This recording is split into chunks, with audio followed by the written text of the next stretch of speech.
possums. Yes, it's me, Dame Edna, and aren't I looking gorgeous?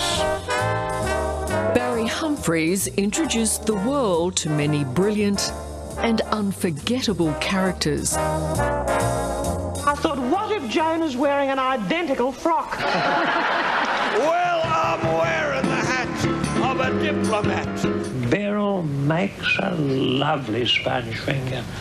And in doing so, his greatest reward It's inspired by marvellous, marvellous painting. was to make people laugh. He succeeded way beyond anyone's expectations. It's been a fairy tale story, Possums.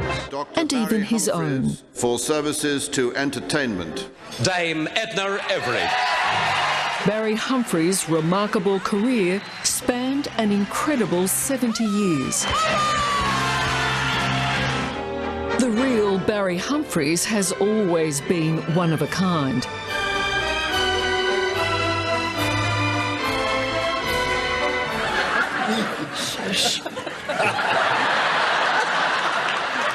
They've found me a better seat.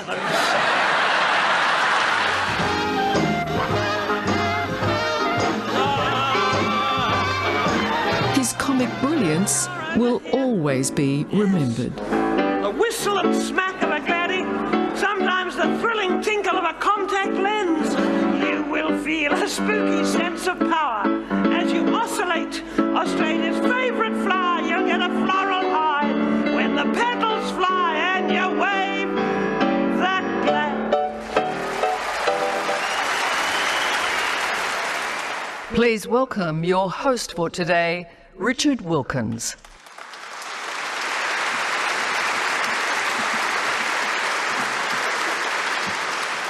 Thank you very much. Good morning, one and all. It is my great honour to welcome you here today on behalf of the Australian and New South Wales governments to the State Memorial Service for the great John Barry Humphries, Companion of the Order of Australia and Commander of the Order of the British Empire. We'd like to acknowledge the traditional owners of the land on which we meet and the waterways we observe, the Gadigal people of the Eora Nation, and we pay respect to elders past and present. We extend that respect to First Nations people who are joining us today and those watching the telecast. We'd also like to acknowledge the Humphries family, Lizzie, Rupert, Oscar, Tessa and Barbara, and Emily and Chris, who are unable to join us today. Brigadier Robert Marsh, Honorary Aide-de-Camp, representing the Governor-General of the Commonwealth of Australia. Colonel Michael Miller, Official Secretary to the Governor, representing the Governor of New South Wales, who is unfortunately unwell and unable to join us today. The Honourable Tony Burke, Minister for Employment and Workplace Relations and Minister for the Arts, representing the Prime Minister of Australia. The Honourable Chris Minns, Premier of New South Wales, and Mrs Anna Minns. The Honourable Paul Fletcher, Member for Bradfield, representing the Leader of the Federal Opposition. The Honourable Kevin Anderson, Member for Tamworth, representing the Leader of the State Opposition. Distinguished guests, family and friends, ladies and gentlemen, welcome one and all. An offer of a state memorial, in this case jointly by the Prime Minister of Australia and the Premier of New South Wales, is perhaps the greatest honour that the country can bestow upon an individual. It publicly acknowledges the depth and breadth of the contribution that someone, in this case Barry Humphries, has made to the arts industry in Australia and abroad. It is fitting in every way, I would suggest, that we are here today in the magnificent Sydney Opera House. Barry loved this building, and he played here many, many times, of course. He loved what the Opera House represents to the world. He loved the way it looks and would stare at it for many hours from the windows of his flat, as he referred to it. Very nice flat. Over there on the rocks. He loved seeing his friend, renowned artist Margaret Olley, sitting on his balcony, which she did for 2 years, painting it. True story. And of course, he loved what happened inside these great halls. The actors, the dancers, the musicians, his beloved ACO, the performers, the world's most celebrated artists, and of course the lifeblood of Australian talent. So here we are in Barry's treasured opera house, and woe betide anyone who arrives late. He will still find a way to get you. Mark my words. Today we're here to reflect on and to celebrate Barry's incredible life, in fact, the many lives of a great Australian. Barry found fame, extraordinary fame, in so many parts of the world: the UK, the US, Europe, Scandinavia, New Zealand, and many other countries. In fact, he put Australia on the cultural map as only he could. And not everybody approved of the way he did it, of course. He spent much time overseas, as he would say, but he never forgot in his heart that he was Australian through and through. As much as he travelled, it was never for too long, and he couldn't wait to get home, to go on a painting expedition in the Flinders Ranges with his friends John Olsen, Tim Storia and David Dryden, to check out the galleries and museums and marvel in appreciation at the works on display, to explore the bush, the Kimberley, Arnhem Land, the Daintree with his wife Lizzie, to catch up with his wide coterie of friends and go for a swim in the waters of Bronte, Coogee or Mollymook, or the beaches of Mornington in Victoria, where he spent so much of his childhood. We would like to particularly welcome the family here today who've lost a husband, a father, a grandfather, a brother, an uncle, and an auntie also, I guess. Just saying. We feel your loss, and we thank you sincerely for allowing us to share this special occasion to say farewell and give our thanks to your wonderful, beautiful, magnificent Barry. Ladies and gentlemen, the family.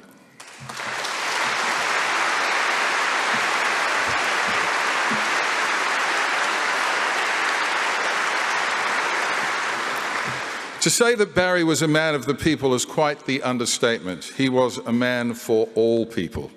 He would engage in philosophical discourse about the arts, the state of the world, politics, food, music, and pretty much everything else with his artist friends, teasing them with words only found in the 20 volumes of the complete Oxford Dictionary. Obviously, I wasn't privy to any of those discussions, being otherwise engaged, but what I witnessed many times was Barry's endless fascination with everyday people, their hopes, their dreams, their fears and peculiarities. As much as Barry was a brilliant orator and performer, he was also a great listener. And it was this unrelenting curiosity that enabled him to forge the rich tapestry that he harnessed to entertain us and mirror us with.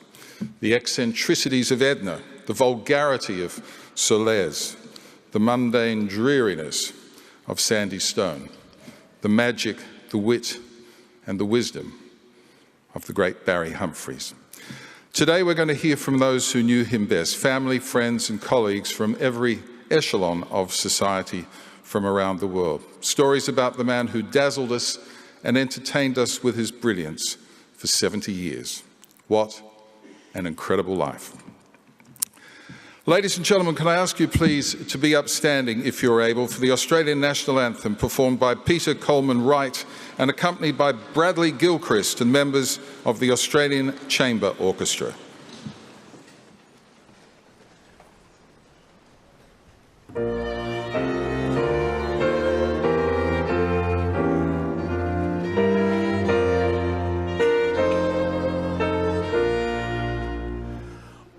Australians, all let us rejoice, for we are one and free.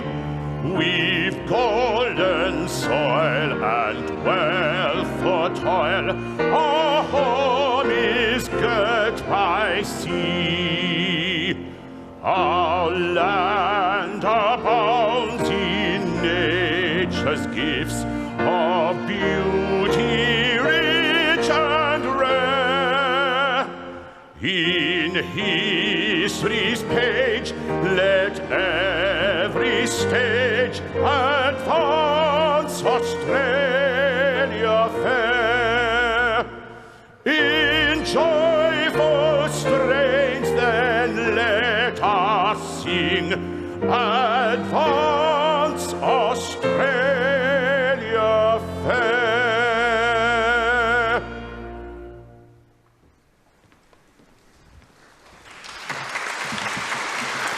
Ladies and gentlemen, please be seated. To read a message on behalf of His Majesty, King Charles III, would you please welcome Minister Tony Burke.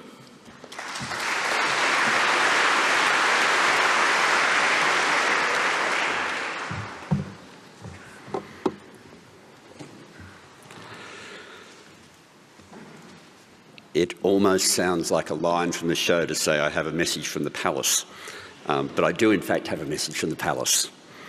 And it's my great honour to read this message on behalf of His Majesty the King. His Majesty was a great admirer of Barry Humphries, and these words are more beautiful than any I could choose. I suspect that all those who appeared on stage or on TV with Barry's Dame Edna, or who found her appearing at the back of the royal box, will have shared that unique sensation where fear and fun combine. Those who tried to stand on their dignity soon lost their footing. Those who wondered whether Australia's housewife superstar might this time just go too far were always proved right. No one was safe. Barry Humphries, through his creations, poked and prodded us, exposed pretensions, punctured pomposity, surfaced insecurities, but most of all, made us laugh at ourselves. This cultured and erudite man, with his love of literature and the visual arts and passion for Weimar cabaret, could not have been more different from his various stage incarnations. Like so many, I have been deeply saddened by his passing. Life really won't be the same without him. May our gladioli bloom in celebration of his memory.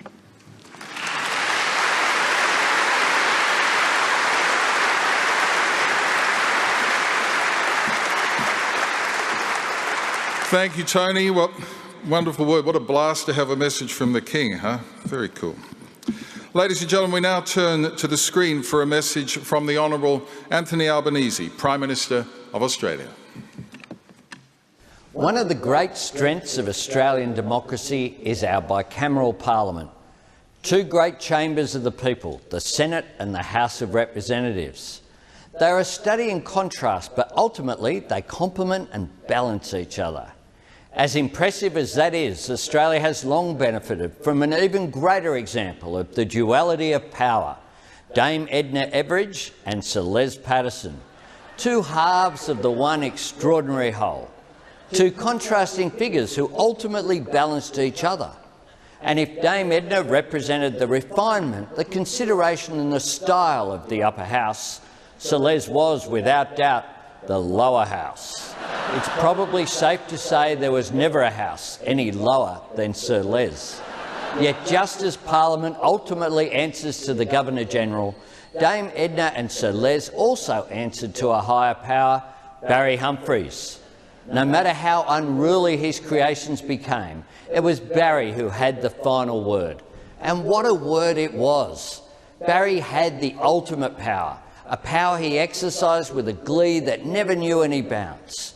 Just like this place, he brought people from every state and territory together.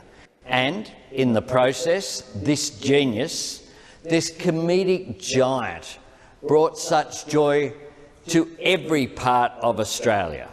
Then, like a never-ending bunch of gladioli, he showered it upon the world. Vale Barry Humphries.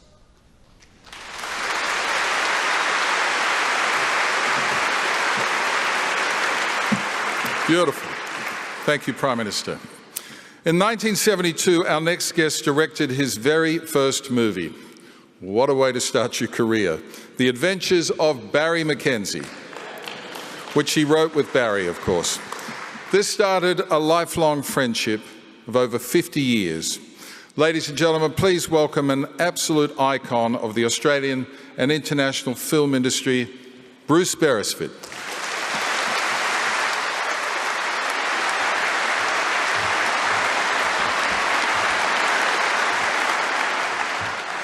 I need the glasses. The first time I met Barry was at his flat in Little Venice, in London at the end of 1963. I'd seen him a couple of times on stage here in Sydney at the now inevitably demolished Phillip Street Theatre. I'd been given Barry's phone number by a Sydney friend but hesitated for some time to make the call, as I felt he was probably fed up with hearing from unknown Australians. However, he was immediately friendly and suggested a meeting.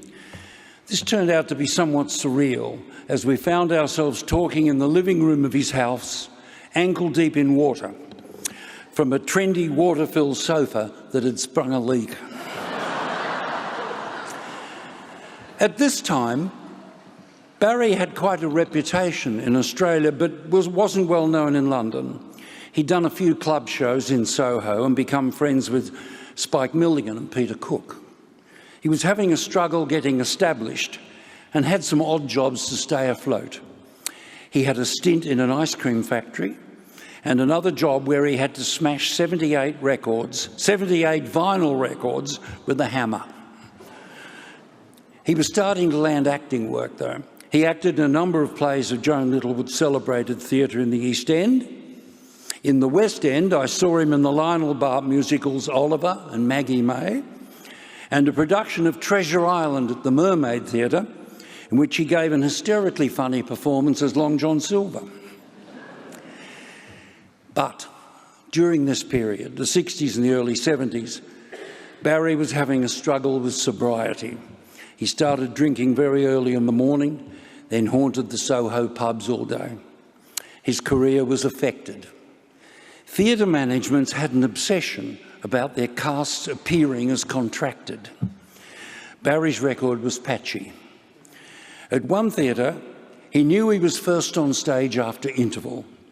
He ran from a nearby pub and managed to reach the theatre just as the interval ended. He dashed into the wings and then onto the stage. The only problem was he was in the wrong theatre, in the wrong play.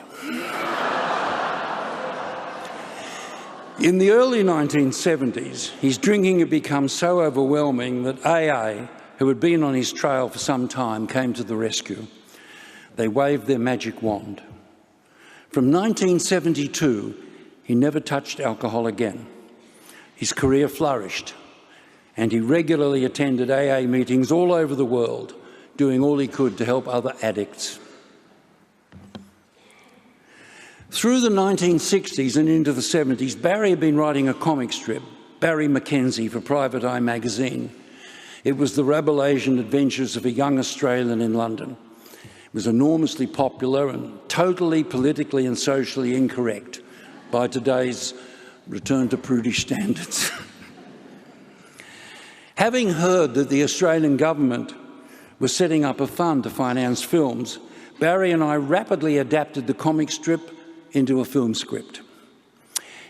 Barry then took it with him to Australia on one of his tours.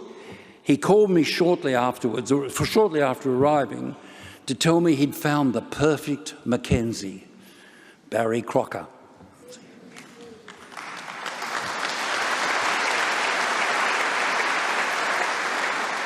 I remember a phone call from Barry with the information: he's got a great big chin, just like the character in the comic strip, and he can sing. Both The Adventures of Barry Mackenzie and the sequel, Barry Mackenzie Holds His Own, were hugely popular with audiences. The nation's critics didn't share this enthusiasm. The hostile reviews surprised both of us, as we'd always considered the project nothing more than innocent humour, not a malicious attack on Australian society. Now, I found out quite recently that Barry was under pressure at the time to find some more experienced director than me to handle the film. Barry resisted and insisted I direct. Barry Mackenzie was my first feature film. With Barry's support, my childhood dream, directing a movie, was a reality. I directed a lot more after that one. I'm often asked, what was Barry Humphries really like? I suppose this meant when he wasn't on stage. It's certainly true that a lot of comics seem to slump into a trance when they're not in front of an audience, considering their humour wasted at, say, a dinner party. But Barry's wit and good humour was a permanent part of his personality, along with a lack of self-importance and a delight in meeting people. He used the latter to advantage. I recall a lunch at Australia House in London in 1972 in which Barry seemed fascinated by an Australian diplomat seated nearby. He watched this man and listened to him intently. A few weeks later, I saw the man emerge in a stage show as Sir Les Patterson.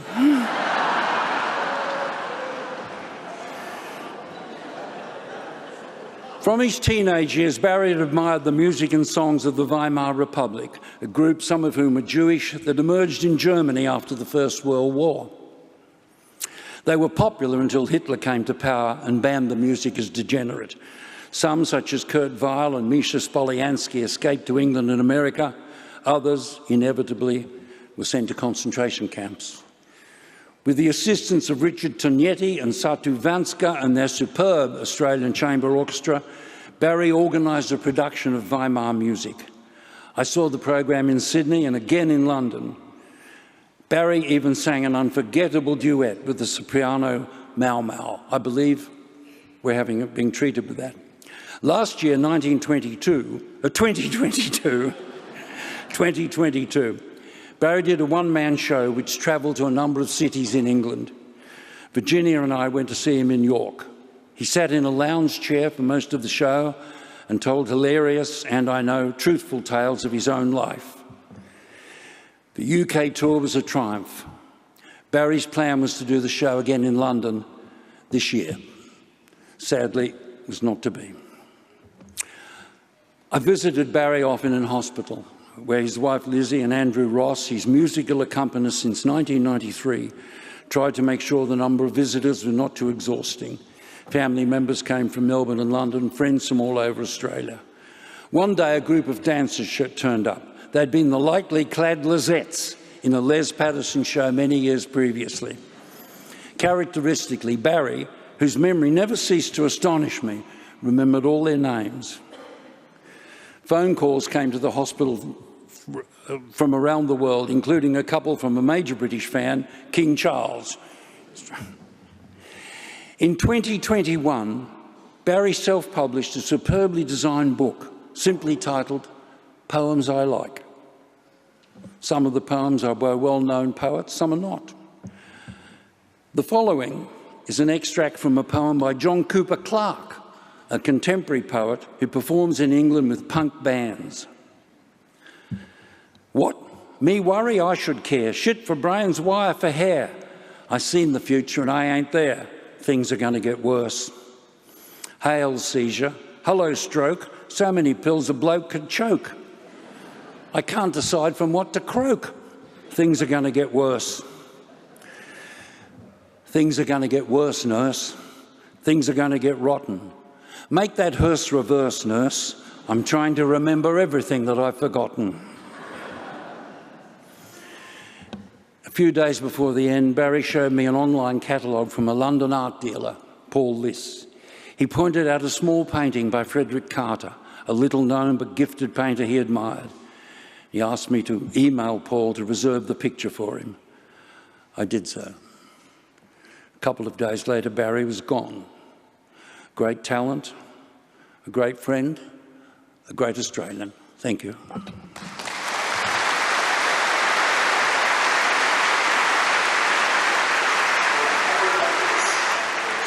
Huge influence on me. I first saw him when I was a child and didn't realise what he was doing.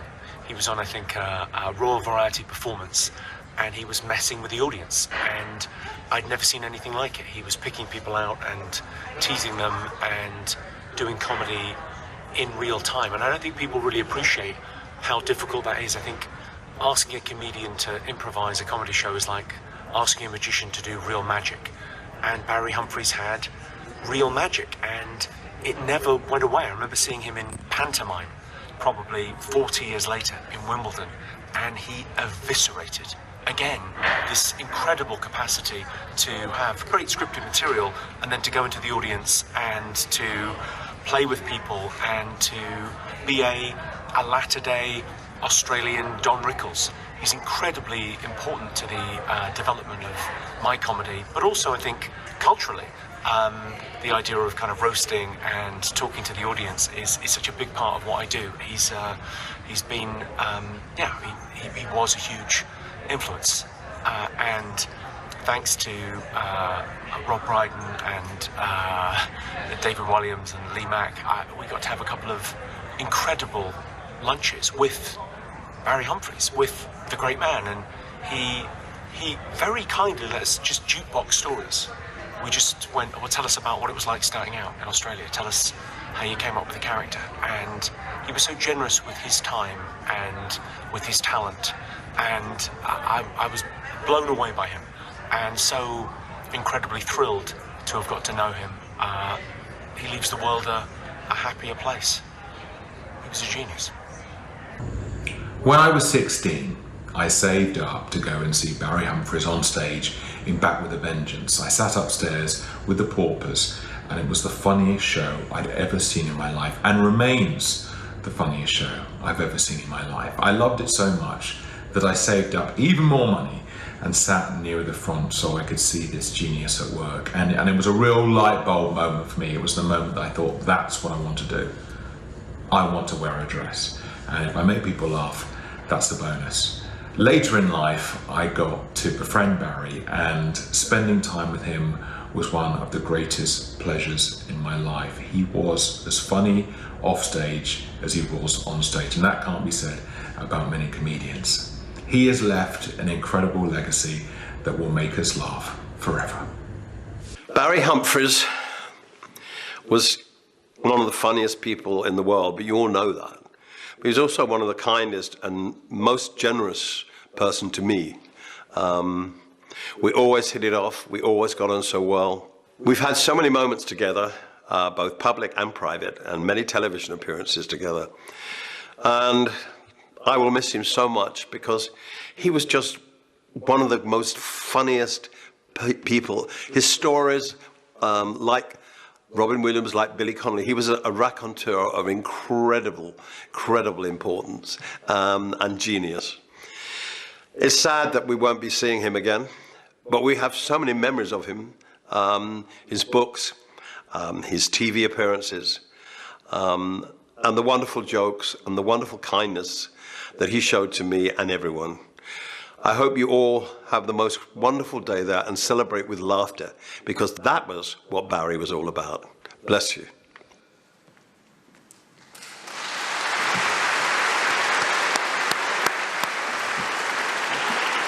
Thank you, Elton, David and Jimmy.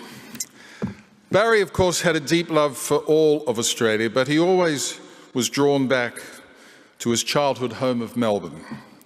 Contrary to rumour and legend, not Moonee Ponds, but the suburbs of Kew and Camberwell. He loved the city, the galleries, the clubs, the botanical gardens and the beaches of the Mornington Peninsula. He went back whenever he could to visit friends, his best childhood friend, Rabbi John Levy, his family, his sister Barbara, brothers Chris and Michael, daughters Emily and Tessa, and grandchildren Rupert, Tristan, Imogen, Roland and Asta. To read a poem written by her father, would you please welcome Tessa Humphries.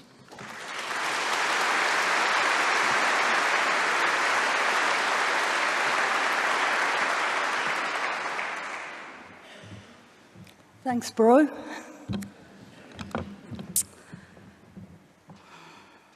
I'm going to read something Dad wrote in the 70s. Basically, it's an advertisement for Melbourne.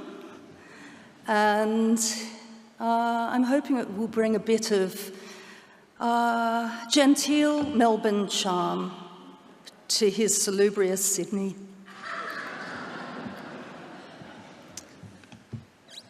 Wattle Park Blues. And I don't need my glasses.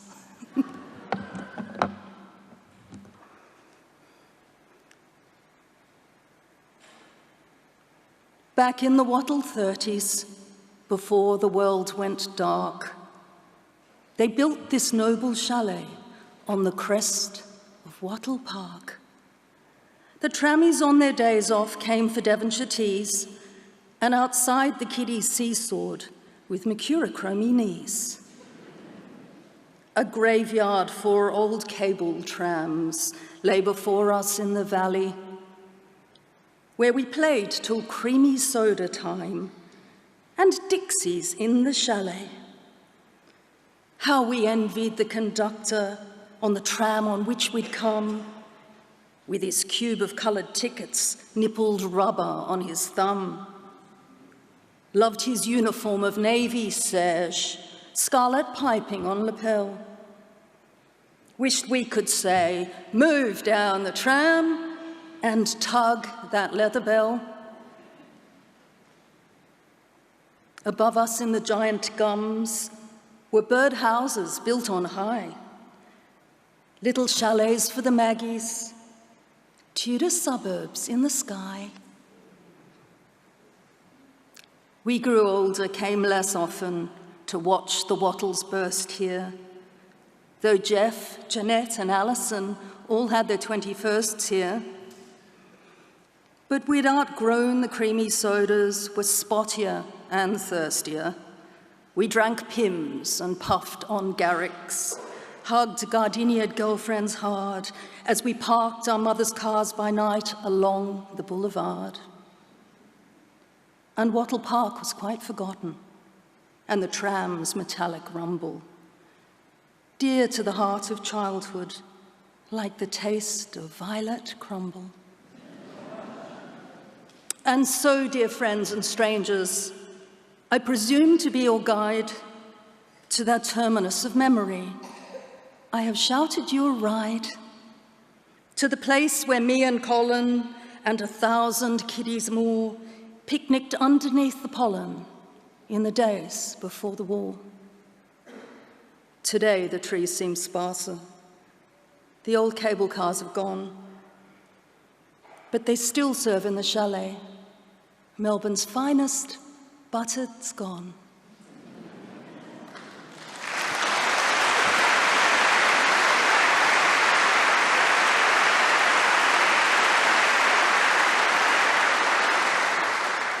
Rest in peace, Dad.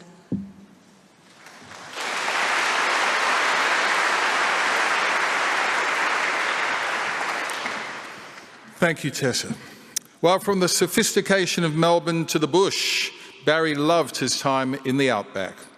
On one trip to Western Australia, he befriended the legendary Slim Dusty. True story. They even spontaneously performed together on a cattle truck to raise money for the Stockman's Hall of Fame and the Royal Flying Doctor Service. Then they ventured to the Bungle Bungles, where they slept in swags under the stars. Let's take a little look at Bush Barry.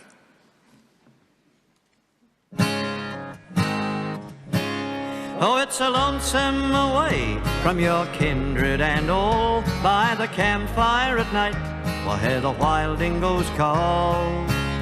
But there's nothing so lonesome, morbid or drear, than to stand in the bar of a pub with no beer. Now the publican's anxious for the quota to come, and there's a faraway look on the face of the bum.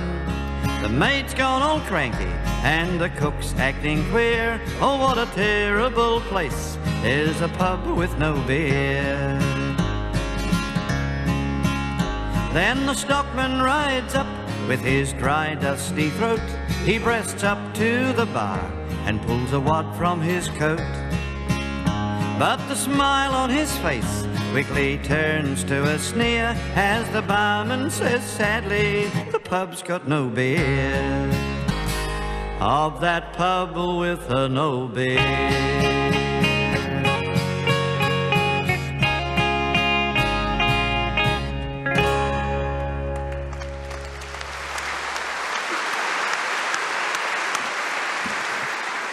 He's a man for all seasons, was he not? Now, please welcome Barry's two sons, Oscar and Rupert Humphries.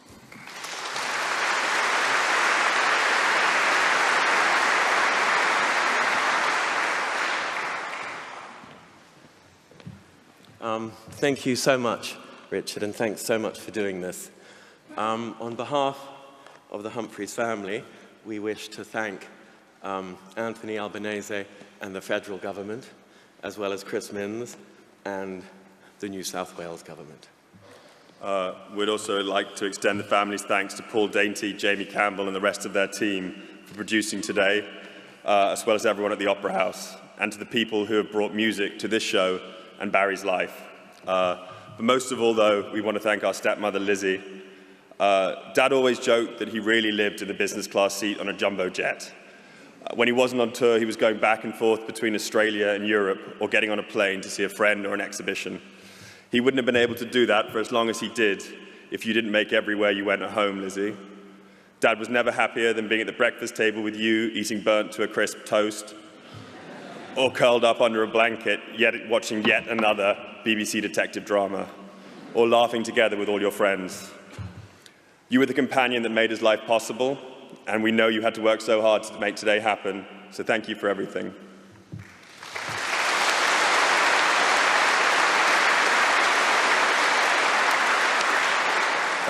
My childhood was spent either wishing I was with my dad or following him around on tour. I'd hang out in theatres, concert halls and TV studios, getting to spend time with him in that precious window between his afternoon nap and the show starting. My favourite smell growing up was the acetone in his little pink pots of nail polish remover. Before each show started, I would sit in his dressing room as he applied makeup, wigs and fake teeth, and then watch him either step into a sequined frock or a totally disturbing fat suit that he wore for Les, with its huge appendage attached. Most nights, my brother and I would sit in the back row of the auditorium, praying, always praying that this wasn't going to be the show where he went too far and said something completely unforgivable. But he never did.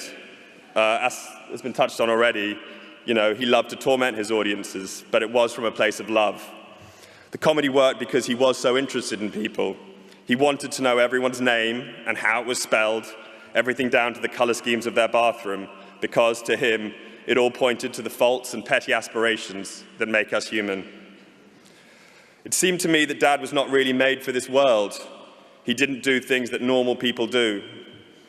Every time I got into a car with him, I felt lucky to get out alive. He'd have no problem going to the airport in a dressing gown and Speedos if that gave him another few minutes in front of his easel. He wasn't going to teach me cricket or how to do my tax returns, but I was so lucky to have him as a father. He taught me a love of traveling, books and learning, the power of being outrageous and how to be completely yourself, and the importance of creativity above all else. I'm blessed that my young children were able to watch him go out on stage in the West End a year and a half ago, as Oscar and I have done so many times.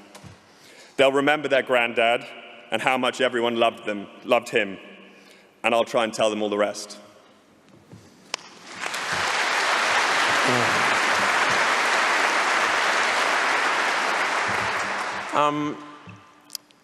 Since Dad passed in April, I've often had the sense that Dad's still here. We certainly wish he was. Nothing is more likely to summon Barry's spirit than a full house, except perhaps his friends and family.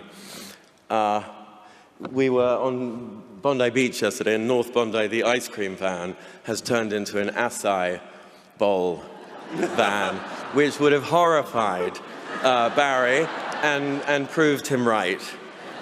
His was a brilliant and kaleidoscopic life. And Bruce touched on it, but his was a life in two acts. The chaos of addiction, and then from the 70s onwards, his sobriety.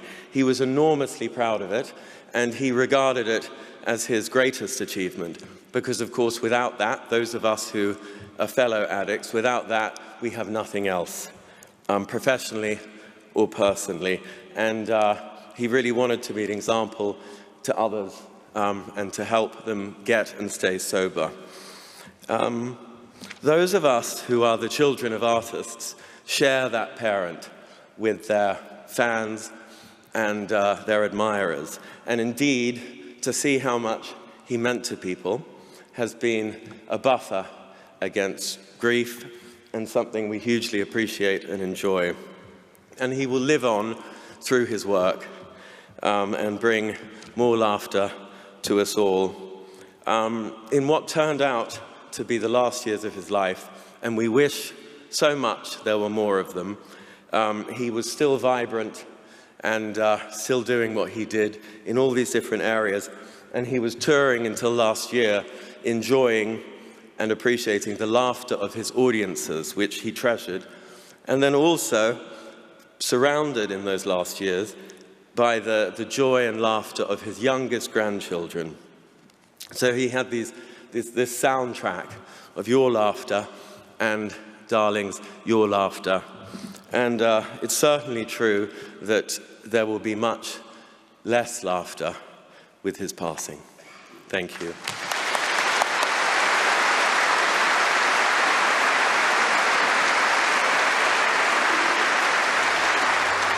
It's impossible to overstate the brilliance of Barry. It's also very difficult to sum him up. He was the most remarkable man who had the most remarkable life in, as Les would call it, the arts.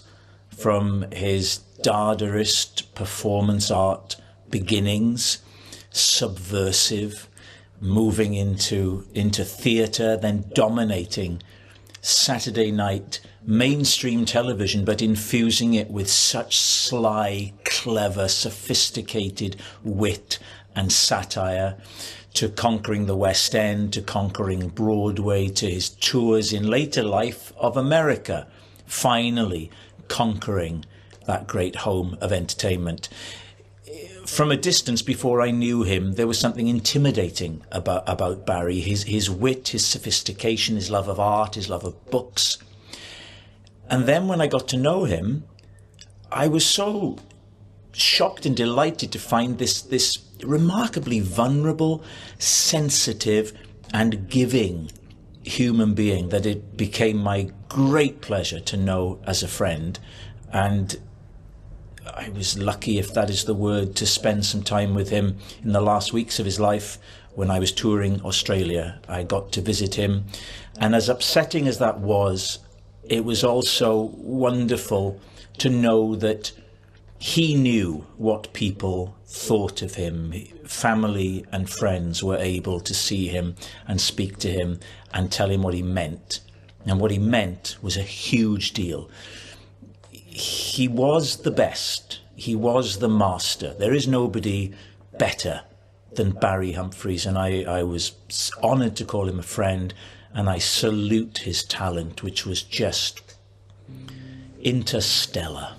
Barry's love of art and books is well known. He had huge collections of both, but he also had another passion, and that was food. Throughout his adult life, Barry would eat in some of the world's finest restaurants with friends and with family. And during the course of a meal, there was no doubt as to what was his favourite stage of the evening. He would say, on more than one occasion, and without fear of successful contradiction, that the main course is an irksome preliminary to the dessert. I've got really fond memories of Barry here in Padstow, because Lizzie and him came down for Christmas one year, and we had a fantastic Christmas lunch with Sass, my wife, and Barry and Lizzie and the family. And it was just such fun, because behind the scenes Barry was also very funny. And I remember a long walk on Bodmin Moor. Barry was a great walker, which Sass loved because she loves walking too. And also about the time we filmed with Barry down near Zena, recalling a time when he'd slipped on some ice and fallen over a cliff but survived. And then a bit later filming over at Trebetherick at John Betjeman, the poet's grave, and talking to Barry about literature. I just was so taken with his enthusiasm, knowledge of literature. And 3 days before he died, he asked me what I was doing, what I was reading. And I said, our mutual friend.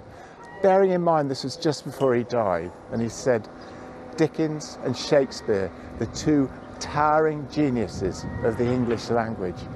And he just wasn't ready to go. He was still active, still thinking. He was a great, great man.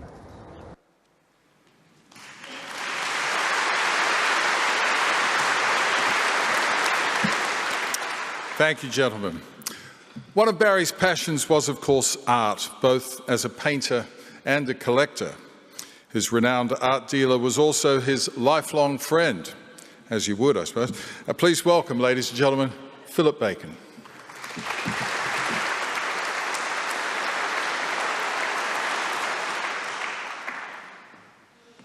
If ever you could describe somebody as a man of many parts, then that someone would be Barry Humphries. We've heard already about his extraordinary talents and achievements as a performer, author and poet, but it is Barry the artist and the collector that the family have asked me to speak briefly about. He really was an artist, you know, from the very beginning, just a young child when his father would draw head studies and he'd do the bodies. When at school he painted landscapes around the cliffs of Melbourne's Mornington Peninsula and tried to pluck up the courage to tell his parents that he wanted to be an artist. As a teenager, he became a junior pupil at the life classes of the George Bell Painting School and was rather excited, as he said, to be drawing as a schoolboy nude ladies. He became interested in 1920s European Dada, that mutinous literary and artistic movement, and as Melbourne's first Dadaist, was included in an exhibition in 1952 which featured, among other works, his unforgettable installation of gumboots filled with yellow custard, which he naturally called Puss in Boots. Once seen, never forgotten. As a performer, Barry achieved worldwide fame, but as he once said, "I am a professional actor and an amateur artist, but I wish it were the other way around." Asked once by an interviewer what made him happy, he replied, "Sitting at an easel, painting a beautiful picture. For me, it's like a form of meditation, sitting all day, contemplating a landscape, then turning it into an absurdly valuable work of art. And inhaling the turpentine has its own rewards." He painted whenever he could while on tour, mostly landscapes, but also portraits of friends and colleagues. There's a stunning self-portrait he did in 2002, looking devilishly handsome in a wide red tie that his friend Margaret Olley bought from his exhibition with me and donated to the National Portrait Gallery. I think it's probably out now, hanging. His best friends in the arts have rarely been actors, but mostly artists, such as Arthur Boyd, Charles Blackman, Geoffrey Smart, and of course Margaret Olley. Other painting pals were Tim Storia and John Olsen, and as Richard said, they would often go off into the inland or the Flinders Ranges on painting expeditions with the South Australian artist and teacher David Tridon. Even though his exhibitions with me and other galleries over the years have been hugely successful, he remains somewhat shy and insecure about his abilities as a visual artist, although, surprisingly, he could be shamelessly self-promoting. I once had lunch with him in London, at the end of which he suggested we grab a taxi to visit some very swish galleries in Mayfair. As the taxi wended its way through the streets, Barry wound down the window, loudly sniffing the air like a human beagle, and said, "I smell a Humphries original." And sure enough, in the front window of a prestigious gallery was one of his French landscapes, alongside a Matisse, a Monet, and a Pissarro. It was a setup, sort of. As a collector, Barry started early, his artist's eye attuned from school days to notice unloved German expressionist prints in Melbourne bookstores, and at age 19 bought his first Charles Condors, a pair of lithographs made in 1905. They were the first pictures he ever purchased, and they remained with him until his death. Condor, who lived and painted in Australia for several years from 1884 before returning to London, he intrigued Barry because of his Melbourne-Montmartre connections. Here was an artist who, in his youth, had painted in and around Barry's hometown of Melbourne, and then within a couple of years had journeyed to England and France and befriended and been admired by Oscar Wilde and Toulouse-Lautrec. It was a kind of transition Humphries dreamed of achieving, and of course he did. While his vast collection of the works of Charles Conder is easily the largest in the world, he also collected in depth artists of the period that fascinated him, that of Germany and Austria in the years between the two world wars. It was not only the artworks that he acquired, but books, lots and lots of extremely rare first edition books, and also music of that time, and we'll be hearing some of that soon. As one of his several art dealers around the world, I helped when he wished to acquire and pay for these many and varied acquisitions, which was quite often. A recurring theme, almost a mantra, was, "Don't tell Lizzie." Even in his final days, there were whispered instructions to a book dealer in Los Angeles, and I didn't know, Bruce, that you'd facilitated a picture in those days as well. Anyway, so this phone call was going on with this book dealer. Lizzie, of course, knew exactly what was going on. They were, after all, married for over 30 years, but Barry loved the subterfuge. And I might say the wardrobe of the third bedroom in the flat up the road, it's not exactly the most secret of hiding places. When I was doing the inventory for probate, Lizzie suggested the works there be listed under the heading Barry's Shenanigans. And there were lots of shenanigans. Thank you.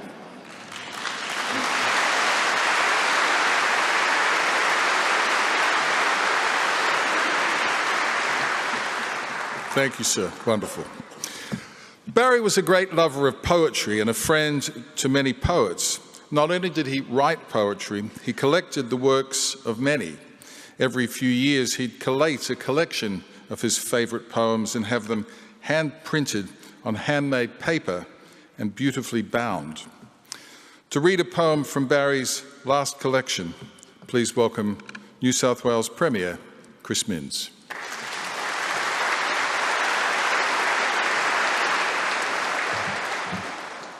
In 1976, Barry Humphries, or perhaps more accurately, Dame Edna Everage, attended Royal Ascot races in the UK. The event is famous for its very strict dress code, and Dame Edna tackled this formidable set of rules with a hat the size of an umbrella and a model of this Sydney Opera House perched on the top. A breaching shark jumped out of the Sydney harbour that completed the ensemble. The hat was one of many fashion choices to reference this building, from bespoke spectacles to the iconic Sydney Opera House dress worn on the last night of the proms at Royal Albert Hall that sparked Dame Edna to say to the Poms, "Our house is better than your hall." Barry loved this building, and no one wore it better than him. The Sydney Opera House is a fitting place to say our goodbyes to Barry, not just because of its sales or its dramatic exterior, because of what's inside, the stage. And it was on that stage before an audience where he was most at home. This is an excerpt of Henry Wadsworth Longfellow's The Fire of Driftwood, which was one of Barry's favourites. We sat and talked until the night, descending, filled the little room. Our faces faded from the sight. Our voices only broke the gloom. We spake of many a vanished scene, of what we once had thought and said, of what had been and what it might have been, and who had changed and who was dead. And all that fills the hearts of friends when first they feel that secret pain, their lives thenceforth have separate ends and never can be one again.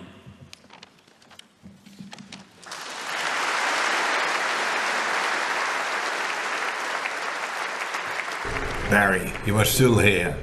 Your wit still amuses. Your personal courage still resonates. Your creativity still inspires. Your intellect is still a beacon. You are a man of many parts and a part of many lives. My memories of our shared times together over the decades are vivid. We live in a linear world, and you are a rare example of the lateral. You are a role model, sometimes in ways you never intended. Celeste Patterson was a living lesson for every Australian abroad in how not to behave. Though some of our Aussie contemporaries actually did their very, very best to emulate their Les. Dame Edna put Moonee Ponds on the map. She put the glad in gladioli, and she made even me realise that hair dye has its limitations. It takes courage to strut the stage, to be judged by an audience night after night. You confess that you suffer severely from stage fright, and yet you tread the boards with a confidence that brings the crowd with you. And I'm struck by your self-awareness in understanding the nature of laughter. As you say, when people laugh at me, they are not laughing in the way they normally would be a comedian. They are laughing with relief because the truth has been spoken and political correctness has not strangled this particular gigastar. Barry, you will never be strangled. You will never be silenced. Your voice still echoes, your wisdom still enlightens, and your friendship still resides deeply in my heart.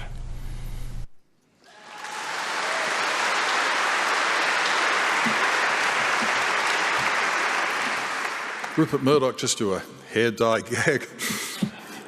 That's pretty good. Ladies and gentlemen, one of Barry's many loves was, of course, music.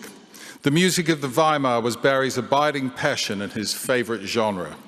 These imaginative and wild composers struck a chord with the wild and imaginative man. Even as a youngster, Barry began collecting records and music in Melbourne. From the show Last Seen in 2016, which he created with the Australian Chamber Orchestra, please welcome Richard Tognetti, Safu Vanska, Meow Meow, and the members of the ACO.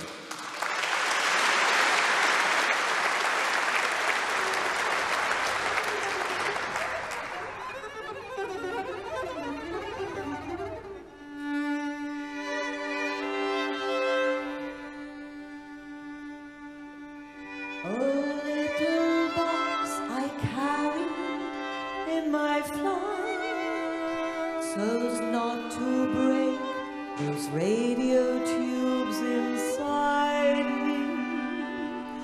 From house to boat, from boat to train, held tight, so that my enemies could still address me. Right where I slept, and much to my dismay, last thing at night and first thing every day, about their victories, defeats for me. Oh, please do not fall silent suddenly.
beste Freundin, mit der besten Freundin, was einzukaufen, was einzukaufen, sich auszulaufen, durch die Straßen latschen, sich auszuquatschen, spricht die beste Freundin zu der besten Freundin, meine beste Freundin.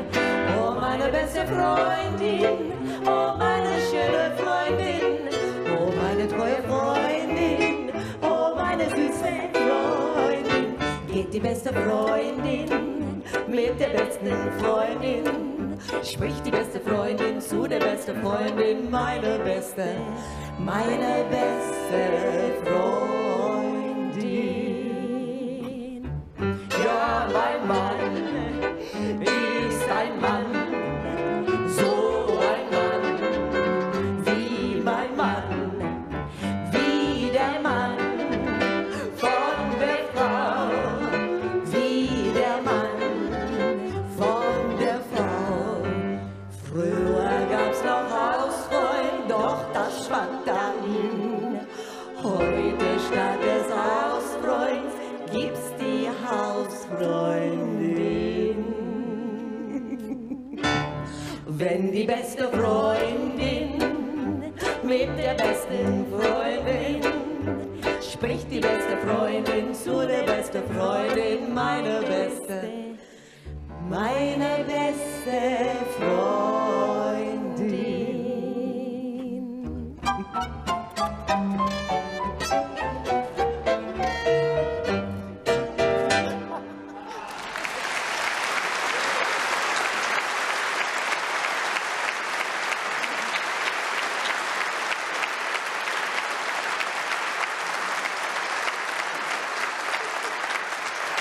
Well, thank you for that sapphic delight, ladies.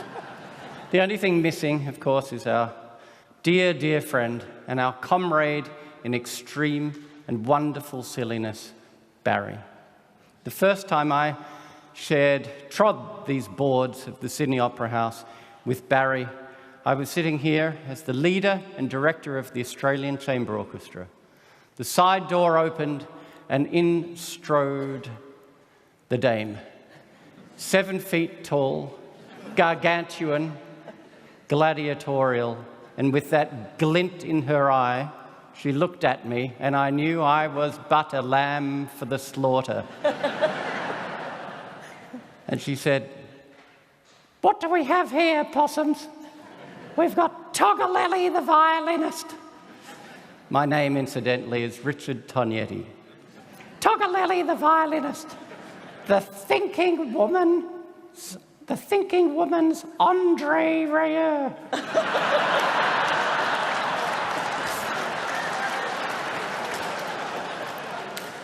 Some years later, we ended up co-producing a show in which Barry starred, strange that, sang and danced, even stranger.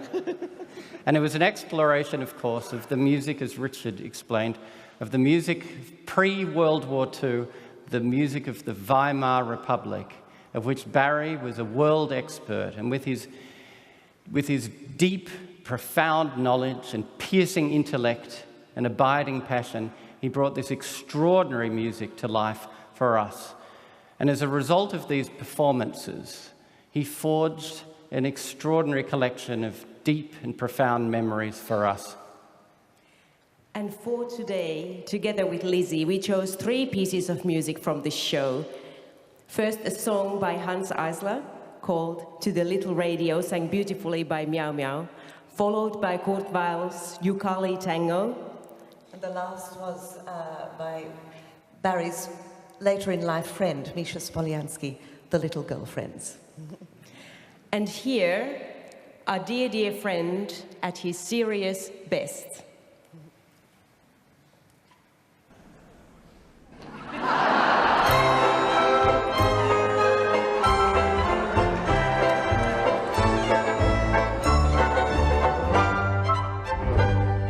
Morgens bist du immer schönsten Mausi, da da da.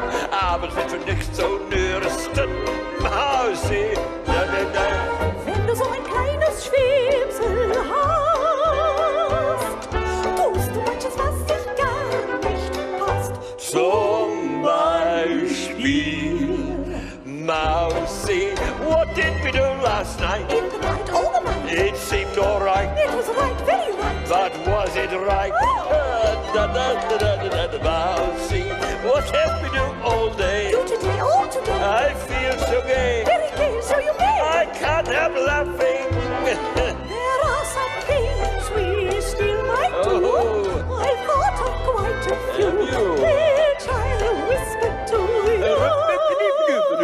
you. Mousie, you haven't told me half. Not a half, not a half. But you make me laugh. You make me laugh.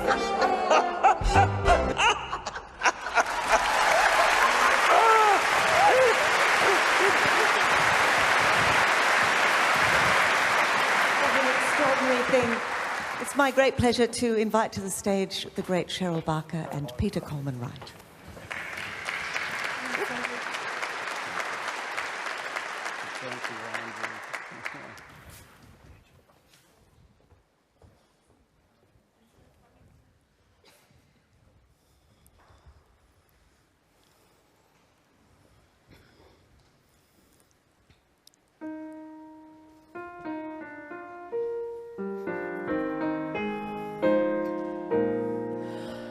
May the Lord show his mercy upon you. May the light of his presence be your guide. May he guard you and uphold you. May his spirit be ever by your side. When you sleep, may the angels watch over you. When you wake, may he fill you with his grace. May you love him and serve him all your days. Then in heaven may you see his face.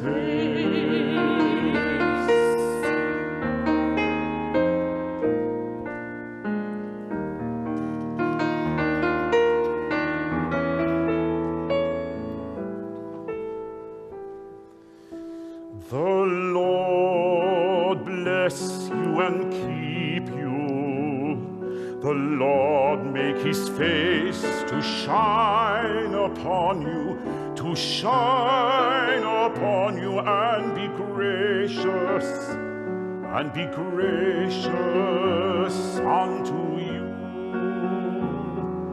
The Lord bless you and keep you. The Lord make his face to shine upon you, and be gracious unto you. The Lord lift up the light of his countenance upon you. The Lord lift up the light of his countenance upon you. And give you peace. And give you peace. And give you peace.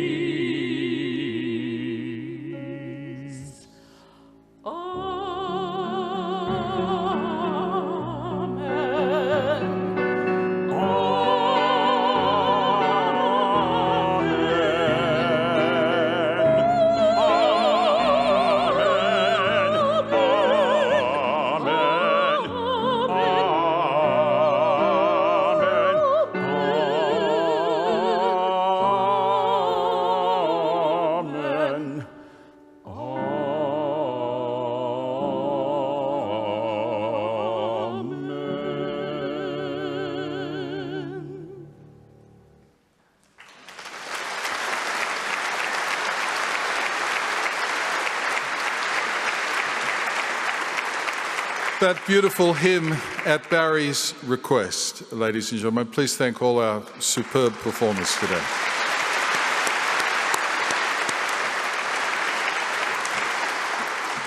Our next guests are two of the biggest names in the global entertainment industry, synonymous with musical theatre on Broadway, the West End, here, there, pretty much everywhere.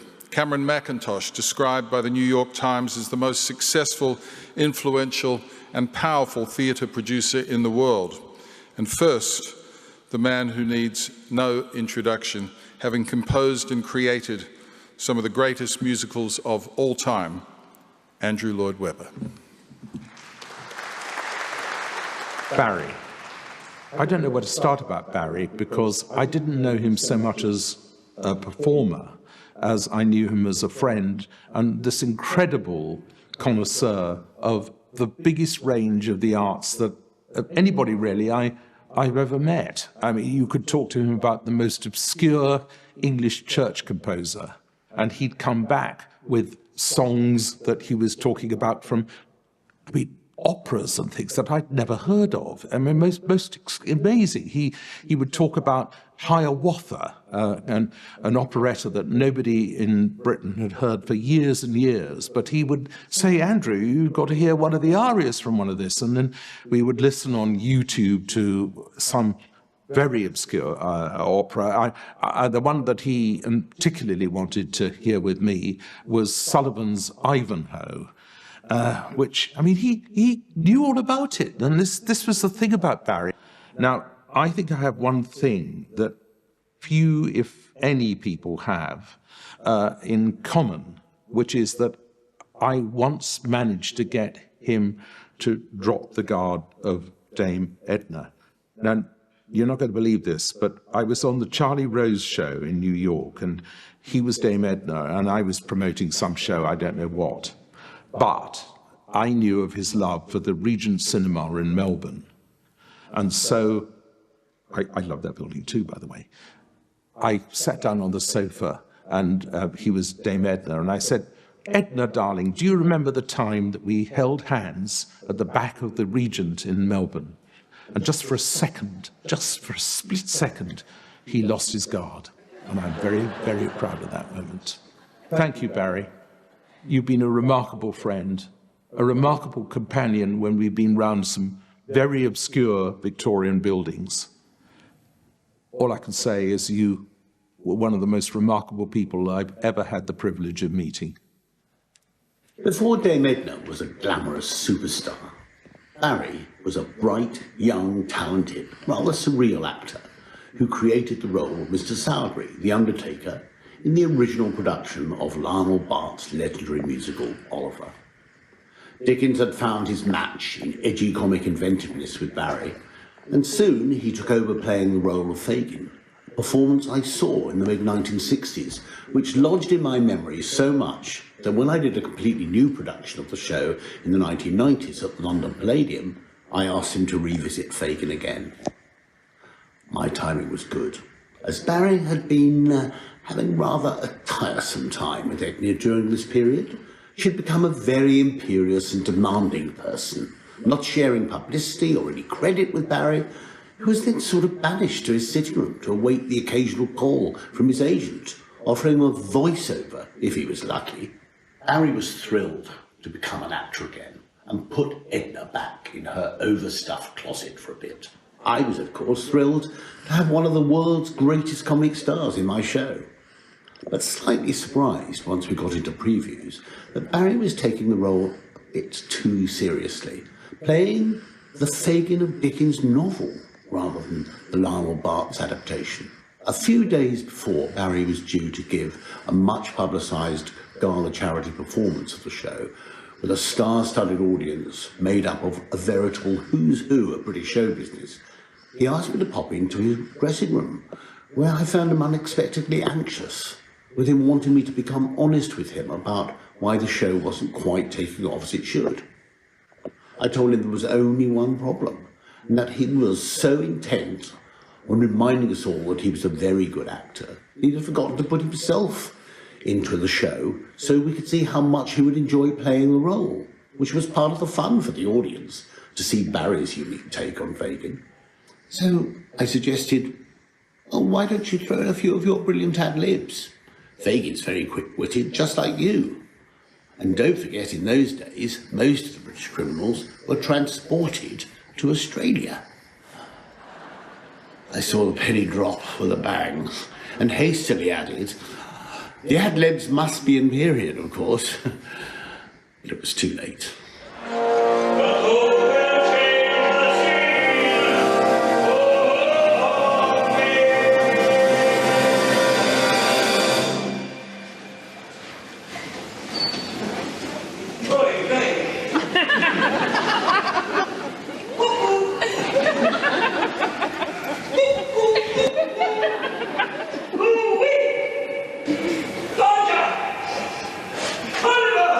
From that moment, Barry was on fire.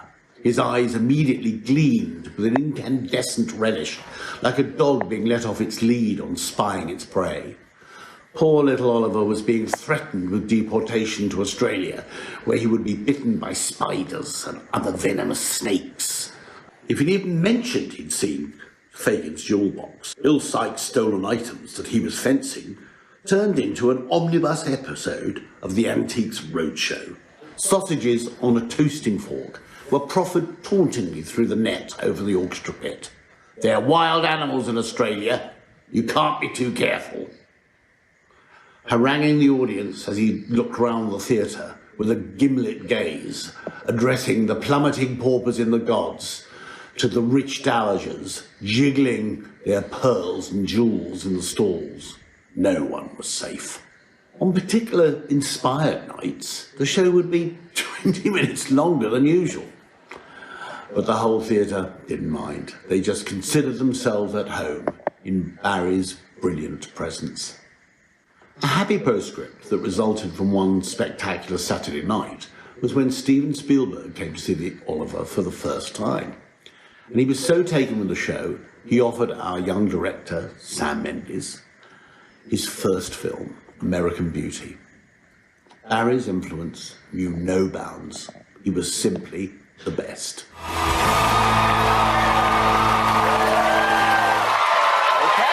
Let's go to Barry for some comments. Yeah, I thought that was great. Once again, you're a prodigy, Samantha. Absolutely.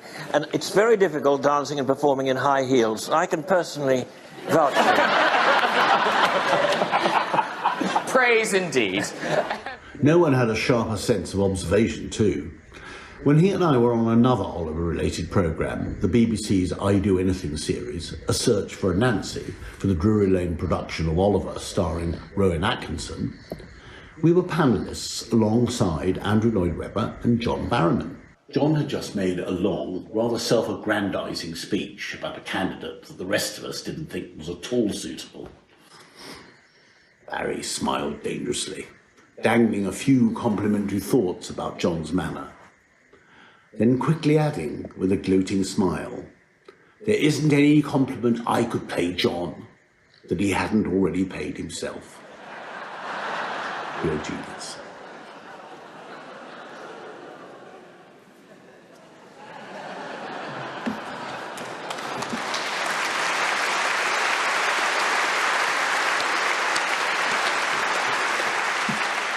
Wonderful stories. Well, life on the road with Barry would have been unforgettable, to say the least. Many who had that experience are with us today, I'm happy to say. Some recently out of therapy. Some who've flown in from many different countries. And you people, you good people, know better than I how much Barry would appreciate you being here today. Our next speakers are representing the loyal assistants, tour managers and theatre crews who toured with Barry all over the world, indispensable to his success. And in spite of the many challenges of working with him, always seemed to be willing to come back for more.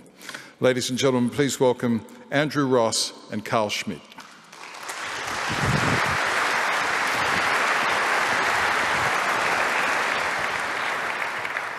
Hello. I'm Andrew Ross, and for over 30 years I was Barry's musical director, co-writer, sometime director, and most importantly, friend. And I'm Carl Schmidt, and over 20 years ago, I was one of the lucky ones that was invited by Barry and Lizzie to become an intimate part of their daily lives and by an extension a part of their family as one of his personal assistants. Being with Barry almost every day of the last 3 months of his life was the greatest privilege of my life, but today is about what he gave to our lives. So hopefully Carl and I are going to give you a little insight into life behind the man with the mask. Whether out on tour or here in Australia or at Greencroft in London, Gstaad in Switzerland, wherever in the world Barry was heading, we all got a front row seat. Mostly, actually, we got economy seats. Occasionally an upgrade would come in. It's true. To marvel at this beautiful human being, Barry Humphries. He would often joke that just being in his company there was no finer education you could have in the world on a daily basis than being with him. Life on the road with Barry was full of joy and frustration, combined with a lot of love and laughter. And as the captain of our ship, we were so lucky to have a man who respected us and loved his job and those that helped make it possible. We're here representing a vast group of people who toured with Barry over the decades, some who have made a brief 48-hour journey to be here from US and from Europe to mark this unfathomable loss. And Barry would be so moved by your presence today. The business of Mr. Humphries' daily business was always exciting, to say the very least. I remember arriving in Miami as a 21-year-old, and for that first week of working with Barry, all I did was uncontrollably laugh at absolutely everything. And for the next 22 years, I was able to laugh my way around the world as part of his team, and best of all, as one of his friends. I absolutely, much to the annoyance of some people, indulged Barry's mischievous qualities, even if it meant that we were almost arrested. It's true. Tampa, Florida, we were accused of breaking and entering into a bookshop of all places. Barry's response to the police officers that arrived in their squad cars with sirens blaring and the hysterical woman who worked in the shop was that the woman was clearly out of her mind, the door was unlocked, he'd gone in to make sure everything was okay, and actually, she should be saying thank you. He then turned around and berated her for speaking with chewing gum in her mouth at the same time. Again, I just laughed. Whatever happened during the day, though, the moment he arrived at the theatre, he was like a child on Christmas Eve. You'd hear his booming voice as he greeted the stage doorman by name, asked about their family. He'd go into the dressing room, we'd all parade by and say hello. And he'd say, "Any news?" Anything that had happened locally was important to Barry. He always wanted to astonish his audience and make them wonder to themselves, how the hell did he know that? It was one of his greatest theatrical conceits, to connect himself to their lives and adroitly include a freshly crafted line or two, and to make them think that Edna, Les, or Sandy was a neighbour or friend who really knew them. A quick espresso, then onto the stage for the warm-up. The Ednarettes would stretch him, holding onto the grand piano like a ballet bar, and then he'd get down on a yoga mat and they'd stretch him his arms and legs. A real hands-on experience that Barry seemed to enjoy. Vocal warm-ups would start low and culminate in the arrival of Edna's piping falsetto. And then the front of house would come in for their gathering, for their auditorium, for their briefing, and he'd call out, "Good evening, we're going to have a good night, make sure they're happy." The dressing room was full of flurry of activity, and somehow we managed to keep it calm but humorous. Trying to keep him on track and off the phone was a nightmare. He worked hard to maintain all of his friendships all over the world. So if someone rang, he would invariably take the call, much to the annoyance of our stage manager, Jim Gibbs, who was trying to ensure the show started on time. In the wings, as the pre-show music was playing, he'd grab my hand and he'd start dancing around and breathing deeply, allowing the adrenaline to really start pumping and course through his veins. His eyes would sparkle, and he'd squeeze my hand one more time before we went, and he'd say, "What do I say?" And I'd sometimes reply, "You say hello possums and then the rest will take care of itself."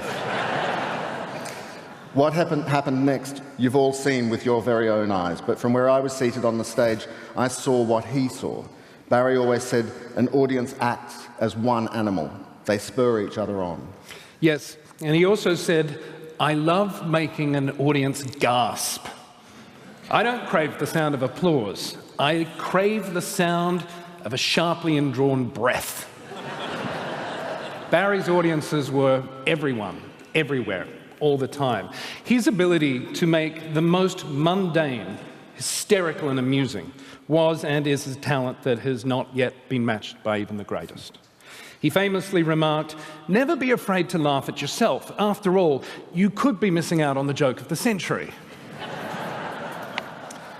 Whether it was finding him trapped inside a Murphy bed in a hotel in Vancouver, he'd pressed the wrong button on the bedside table, or exploring an erotica museum in St. Petersburg in Russia because he had to see Rasputin's penis in a glass jar, or as Andrew and many people in this room can attest, meal times with Barry could present a unique set of challenges that quite often left you wishing that that bowl of soup that had been put in front of you would swallow you whole. From the annoyance of the obligatory glass of iced water that our American friends insist on, no ice, to the pasta puttanesca, which was never right or as good as Lizzie's, to the filet mignon, medium well, butter fried, freshly sauteed garlic on the side, and a side of sauteed spinach, San Pellegrino room temperature. Restaurant dining, it just comes back, all those meals. Restaurant dining with Barry could be a roller coaster of emotions, not to mention the amount of food that ended up on his tie or on the table and not in his mouth. One way to distract him and calm him down, though, was to give him a pen and a piece of paper, normally a receipt or something from my notebook, or in the classier joints, the paper tablecloth, and let him just go and draw these hilarious caricatures of his fellow diners. His ability to laugh at the misfortunes of others was contagious. You know, Andrew, I think it's fair to say, and I try not to choke up here, we were very lucky to be a part of that team.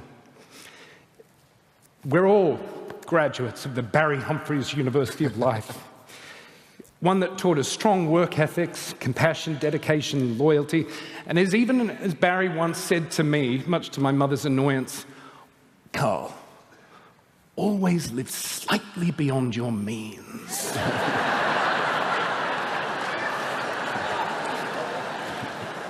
Barry, you gave us the lessons of laughter, love, and absolutely never taking ourselves too seriously. Hence, Mr. Humphries, the musk suit. None of us who work with Barry can take credit for what he achieved in his life, but we can take pride in our contribution to a most glorious career, and here I go. We lucky few, were granted time and proximity to one of the undeniable giants of the theatre. He was our mentor, our private court jester, our inspiration, our colleague, our friend. Barry, being in your presence came with the promise of undiluted joy. You lived up to your side of the bargain. I really hope we lived up to ours. Thank you.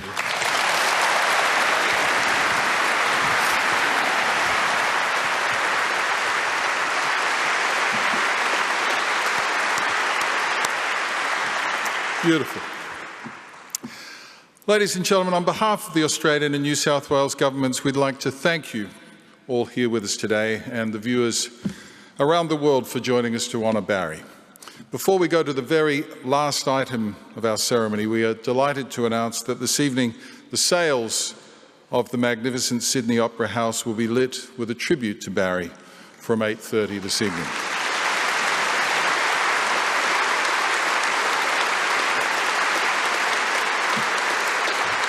And of course, we'd love you to come down to a Circular Quay and see it live. In conclusion, there is only one person who could close the show today, performing an original song that she took to the world, and we do encourage you to join in. If you see, just follow the bouncing spectacles.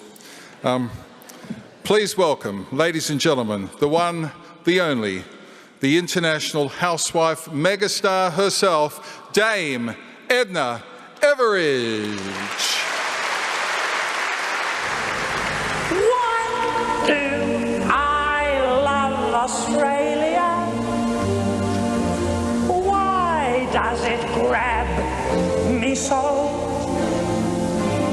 Life was so sunny and informal when my husband Norm was normal and my career was in embryo.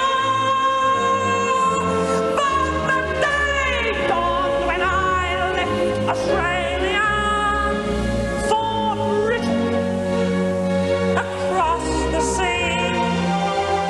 And though I'm now a household name, I will never be the same. Australia's cast its spell on me.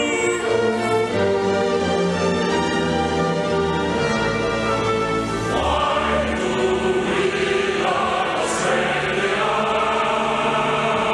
Why does it hold us still? There's nobody home, and it costs so much to go there, and the chances are we never bring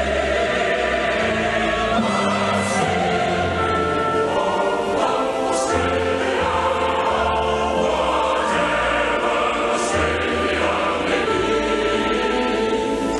Where the gladdies wave like corn, where your favourite dame was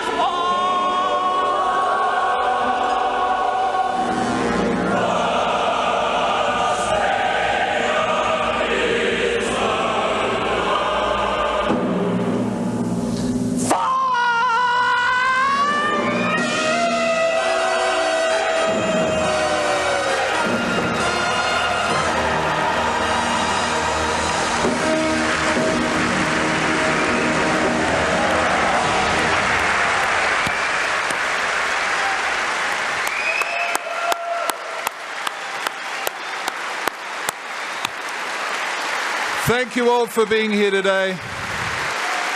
We love you, Barry.